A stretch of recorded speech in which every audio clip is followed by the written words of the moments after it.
Right, time to go. Full of contradicting feelings this morning. On one hand, it feels like the end of a summer. You know that feeling? But the summer's just starting. Also, I know there's been progression with England, but there's been mistakes in the biggest game as well. It's been wonderful to see England reuniting and feeling part of something, but at the same time, it's disappointing to see so many young English male spoiling it for all in the way they behave in Wembley and also in town. It's been an example to the world, the way that the England players have behaved, taking the knee, for instance. And then you hear this morning that it's been online abuse to Sancho, to Rashford and to Saka. Honestly, defeat is part of a sport and people have to understand that. I know they're not there or nowhere near those people that decide to abuse others, but we have to insist on this idea. Defeat is part of a sport. Anyway, heading away. But from where I stand, I see more positives than negatives. I know it helps not being English this morning, but you may get there where I am right now in a few days. And I feel all that even before I have my first coffee. Good morning. How'd you feel this morning? Rough. Thank you very much. Thank you.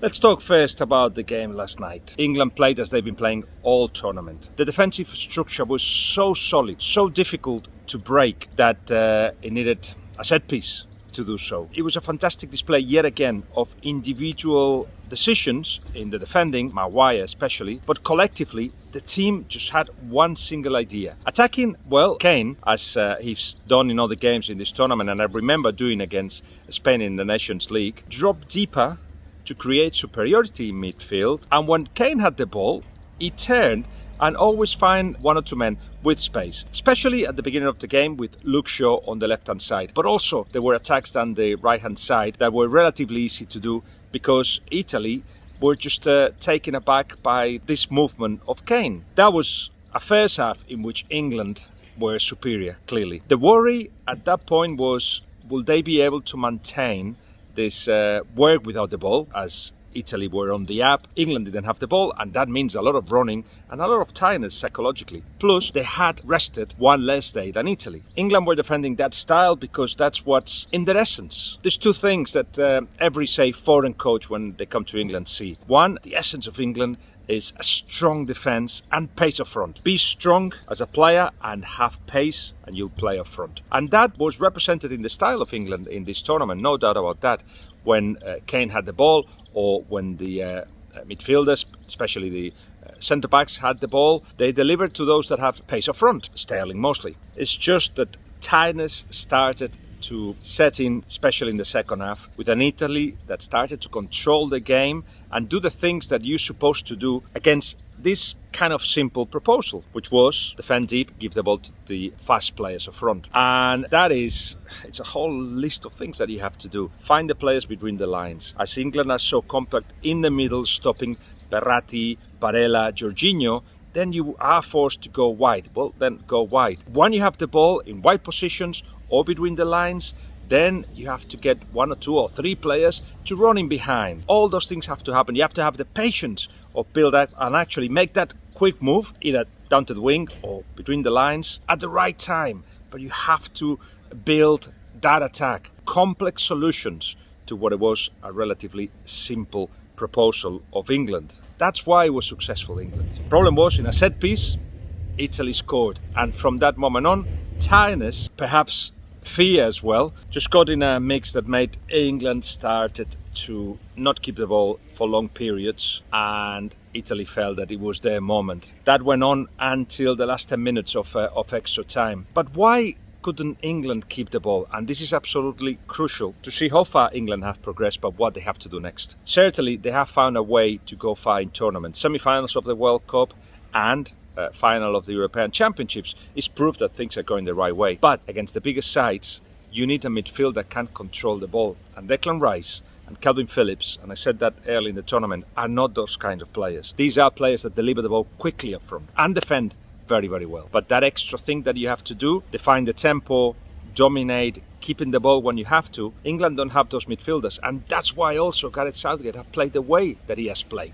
a way in which you do not need those kind of midfielders. But to go forward for the World Cup, you have to find those midfielders to get to the next level. It is a bit of a contradiction. On one hand, England, the essence of it is defend strongly and attack with pace. That's why you don't get so many midfielders that do these are the things that you need in international tournaments, which is to control games with the ball. Where are those midfielders? Well, I can think of Harry Winks. Let's see if there are others, because Gareth Southgate is going to need them. Finally, the penalties. Look, stop explaining the penalties in hindsight. Maradona missed a penalty. Platini missed a penalty. The best players in the world have missed penalties. Messi as well, Cristiano. So Saka, Rashford, Jadon Sancho missed penalties. Okay, it happens. You cannot just all the time look for simple answers to complex situations. It was a football game. It could have been won and lost before. It didn't happen. In penalty shootouts, it's a lottery. It's a coin up in the air. Stop blaming the players for that. Stop with the blame game and have a look at what has happened. And what has happened, it goes beyond football. A nation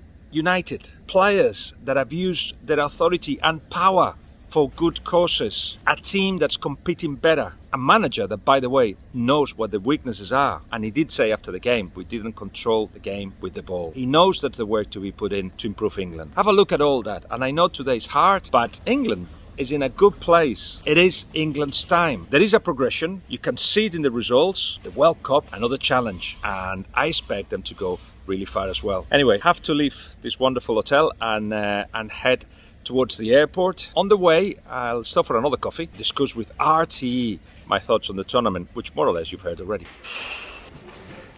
Goodbye, Denham Grove. Lovely place.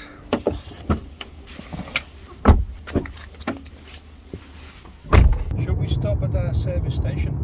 There's not much signal here, and I would like to check what the boys and girls of Socius.com are thinking of today. Talking to RT in Ireland. Good morning, Claire. It's all over. Well, quite clearly, Italy is a team with a lot of layers. They're able to defend deep as they had to do in the first half. That's not what they meant, but England were actually building well their attacks. They're able to pressure high. They know that sometimes they have to suffer without the ball, other times they can keep the ball, which is what they did in the second half. It was a great display, defensive display from Bonucci and Chiellini. Bonucci at the end of the game said, we were great, now we are legends.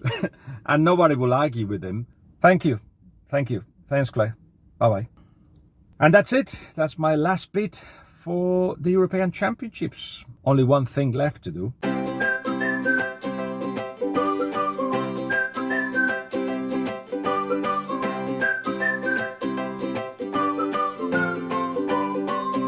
That was that. I've loved doing the coffees with Guillem, full of coffee, up till here with coffee. Massive thank you to Aria, who edited this, to Ari, who put all the graphics, to Ellie, who looked after the social media. The team has done a magnificent job and I'm very proud of them. But for now, it's time to rest. I'm going to the Costa Brava to rest. See you later. Bye.